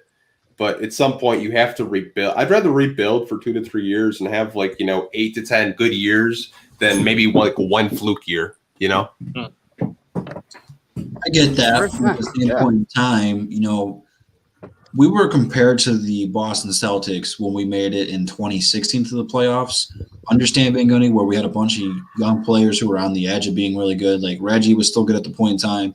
Andre was getting 20-20s left and right. Then we had KCP and Tobias and Marcus. And they never developed, and a lot of those guys got traded or walked in free agency. But now you look at it, we have the core 4. Playoff experience would do these guys wonders in their development process. So, I mean, I get it that you don't want to make the playoffs and get swept, but at the same time, it's I wonder what would happen if we did make the playoffs. I wonder how these guys would react and get better. Bro, Michael Porter Jr. leaked his number. I don't know if it's the same. I don't know. Do you guys remember that a couple years ago? What? Michael Porter Jr. a few years ago leaked Adam Silver's phone number on Snapchat, and then everyone started texting and calling him. Yeah, I do. He probably changed it. That's funny, bro. Yo, I mean, another thing is I want to talk about this. When was the last time literally the Pistons in the past decade literally tanked hard like this season?